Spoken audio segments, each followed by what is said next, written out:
So hello everyone. कैसे हैं आप सभी लोग? आई होप आप सब लोग ठीक होंगे, मस्त होंगे। सो फ्रेंड, इससे पहले हमने फंडामेंटल ऑफ सॉइल साइंस के 2 लेक्चर आप लोग को प्रोवाइड कर लिया हूँ, ठीक है। अगर आप लोगों ने नहीं देखा तो आप लोग जाकर चेकआउट कर सकते हैं, क्योंकि जो भी लेक्चर्स मैं प्रोवाइड कर रहा हूँ वो मोस्ट इंपॉर्टेंट क्वेश्चंस के लेक्चर प्रोवाइड करवा रहा हूँ, ठीक है। देखिए, अगर आप एक भी लेक्चर मिस कर दे रहे हैं तो आप लोग समझ लीजिए कि आपके एग्जाम्स में जो इंपॉर्टेंट क्वेश्चन बताए हैं वो आप लोग मिस कर ले जा रहे हैं, ठीक है। क्योंकि जितने भी सवाल आप लोगों को बता रहा हूँ वो काफ़ी इंपॉर्टेंट है, आपके एग्जाम्स में जरूर देखने को मिलेंगे, ठीक है। ये बात आप लोग गारंटी के साथ मैं बता रहा हूँ, 100%, 101%, ठीक है। 1001% मैं आपको गारंटी दे रहा हूँ कि आपके एग्जाम्स में जितने भी सवाल मैं आप लोगों को बताऊँगा वो आपके ज़रूर पूछे जाएंगे, ठीक है। मैंने पहले भी बार बताया हूँ कि अगर जब 50 नंबर का आपका पेपर होता है तो उसमें 40 प्लस आपको आराम से, या 45 प्लस आप स्कोर कर पाएंगे।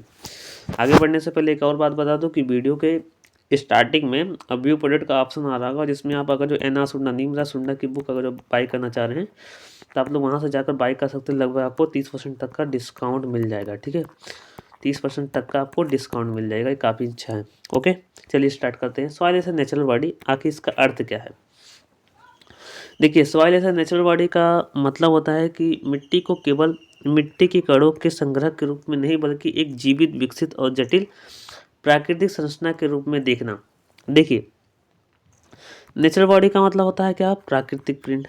क्या होता है? प्राकृतिक पिंड। तो आखिर प्राकृतिक पिंड कहते क्यों हैं? प्राकृतिक पिंड आखिर रात से कहते क्या है? क्यों कहते हैं आखिर? देखिए, मिट्टी जो होती है वो कणों के संग्रह से बनती है, ठीक है। छोटे छोटे किससे बनती है? छोटे छोटे सॉइल्स के पार्टिकल से बनती है, ठीक है। किससे बनती है? सॉइल्स के छोटे छोटे पार्टिकल से मिलकर बनती है, ये तो आपको पता होगा। इसमें ये जो सॉइल्स के पार्टिकल होते हैं ना, जब सॉइल्स बनती है तो इसमें कुछ जीवित, विकसित और जटिल प्राकृतिक संरचना भी इसमें देखने को मिलती है, ठीक है। इसमें जब ये सॉइल्स पार्टिकल से जब बनती है तो इसमें जीवित, विकसित और जटिल प्राकृतिक संरचना भी इसमें देखने को मिलती है।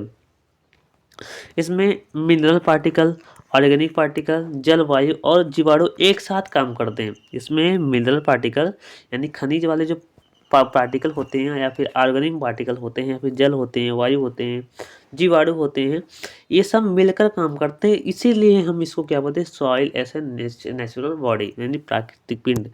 क्योंकि इसमें प्राकृतिक यानी प्रकृति के द्वारा जो भी चीज़ें होती हैं वो सब इसमें मौजूद होती हैं। क्योंकि देखिए, सॉइल, आप लोग इकोनॉमिक्स में पढ़े होंगे कि सॉइल साइंस जो है, सॉरी, जो हमारा मृदा जो है या फिर भूमि जो है, ठीक है, वो क्या है? प्रकृति का निःशुल्क उपहार है या फिर उपादान है। क्या है? यह निःशुल्क उपहार, ठीक है, या फिर उपादान है, ठीक है। ये आप लोग किस में पढ़े होंगे? इकोनॉमिक्स में पढ़े होंगे। तो भूमि है, ठीक है, भूमि है। तो इसी प्रकार से सॉइल साइंस में आप लोग समझेंगे कि जो सॉइल है, सॉइल जो है वो एक नेचुरल बॉडी है, क्योंकि इसमें जो मिनरल पार्टिकल होते हैं, ऑर्गेनिक पार्टिकल होते हैं, जल होते हैं, वायु होते हैं, जीवाणु होते हैं, ये सब एक साथ काम करते हैं, ठीक है। ये सभी एक साथ काम करते हैं, इसीलिए इसी को क्या बोलते हैं? Soil as a natural body. I hope understand कर पा रहे होंगे, ठीक है। अगला देख लेते हैं, मुख्य बिंदु क्या क्या है। तो मुख्य बिंदु आप लोग थोड़ा ध्यान दीजिएगा कि मिट्टी में भौतिक, रासायनिक और जैविक घटक एक इकाई बनाते हैं। एक क्या बनाते हैं? यूनिट बनाते हैं, ठीक है। यूनिट बनाते हैं। यूनिट का मतलब क्या है कि यह एक साथ कार्य करते हैं, ठीक है। ये जो सभी जो भौतिक, रासायनिक, जैविक जैविक जो कारक होते हैं, फैक्टर होते हैं, ये सब क्या करते हैं? एक साथ काम करते हैं, एक साथ काम करते हैं। ओके, समझ गए होंगे।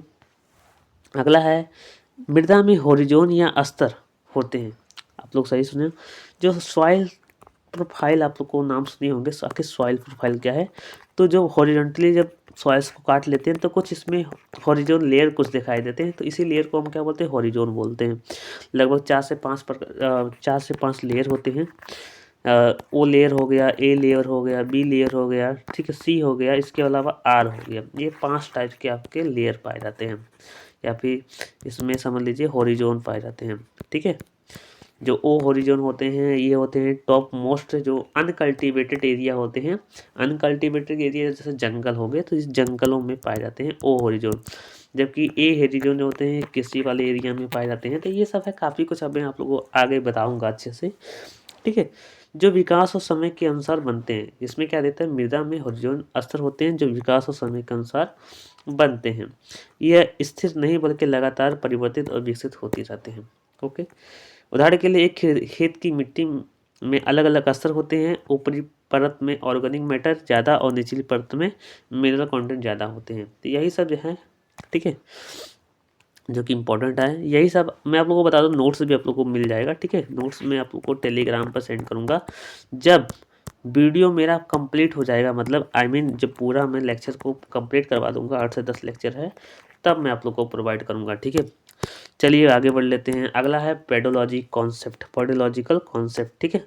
सेकंड क्वेश्चन से, ऑफ सॉइल क्या है, पेडोलॉजिकल कॉन्सेप्ट ऑफ सॉइल्स क्या है। देखिए, पेडोलॉजिकल कॉन्सेप्ट मिट्टी को प्राकृतिक उत्पत्ति और विकास की दृष्टि से अध्ययन करना ही हमारा क्या कहलाता है, पेडोलॉजी कहलाता है।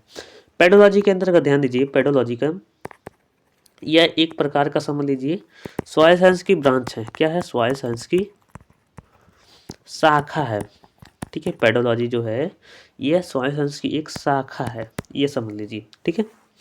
जिसके अंतर्गत क्या करते हैं कि मृदा की उत्पत्ति और मृदा का विकास कैसे होता है, इसका वर्गीकरण, ये सभी चीज़ें हम किस में अंदर करते हैं, पेडोलॉजी के अंतर्गत करते हैं। तो यही दिया है कि पेडोलॉजिकल कॉन्सेप्ट मृदा को प्राकृतिक उत्पत्ति और विकास की दृष्टि से अध्ययन करता है। इसमें मिट्टी के फॉर्मेशन का मतलब होता है निर्माण, इसके अलावा हॉरिजॉन, प्रोफाइल और भूमि के प्राकृतिक गुणों पर ध्यान दिया जाता है, ठीक है। समझ गए होंगे, इसमें मिट्टी के निर्माण, उसके हॉरिजॉन, उसके प्रोफाइल और मिट्टी के प्राकृतिक गुण जो होते हैं, ठीक है। प्राकृतिक गुण में जैसे मृदा का आकार, शेप हो गया, ठीक है, मृदा का संरचना हो गया, ठीक है, और इसके साथ ही साथ इसमें मृदा का कलर हो गया, ये सब हमारे प्राकृतिक गुण है, नेचुरल गुण है। मुख्य बिंदु क्या क्या है, तो मुख्य बिंदु जैसे सॉइल प्रोफाइल, तो पेडोलॉजिकल कॉन्सेप्ट में सॉइल प्रोफाइल मेन हमारा बिंदु है। जैसे सॉइल प्रोफाइल जो होता है इसमें 4 नहीं 5 टाइप होते हैं। ओ हो गया, ए हो गया, बी हो गया, सी हो गया, इसके अलावा आर हो गया। आर जो होता है वो बेड रॉक होता है। क्या होता है, बेड रॉक, जिसमें चट्टानें होती हैं, ठीक है। जब आप मिट्टी को सॉइल को काटेंगे ना, तो जब सी हॉरिजॉन के बाद लगभग 5 से 10 मीटर की गहराई पर आप लोगों को रॉक देखने को मिलेंगे, ठीक है, छोटे छोटे। तो वो हमारा बेड रॉक होती है, यानी चट्टानों की परत होती है। ओके, चलिए एक जस्ट वेट। अगला है पेडोजेनेसिस, तो मृदा का निर्माण और विकास का जिसमें हम अध्ययन करते हैं उसी को हम पेडोजेनेसिस कहते हैं, ठीक है। मृदा का निर्माण की प्रक्रिया ही पेडोजेनेसिस है। इसके अलावा प्राकृतिक और समय के अनुसार सॉइल प्रॉपर्टीज का अध्ययन, ठीक है, ये भी हमारा मेन बिंदु के अंतर्गत आता है। उदाहरण के लिए इसमें दिया पहाड़ी क्षेत्रों की मिट्टी में पतली ऊपरी परत और उथली निचली परत, ये सब हमारा किस में आ जाएगा, पेडोलॉजिकल में आ जाएगा कॉन्सेप्ट में, ठीक है। चलिए समझ चुके होंगे। अगला जो है हमारा एडिफोलॉजिकल कॉन्सेप्ट ऑफ सॉइल्स, ठीक है। इंपॉर्टेंट है, मोस्ट इंपॉर्टेंट है, अगली वीडियो में देखेंगे। Thank you so much for watching this video, धन्यवाद।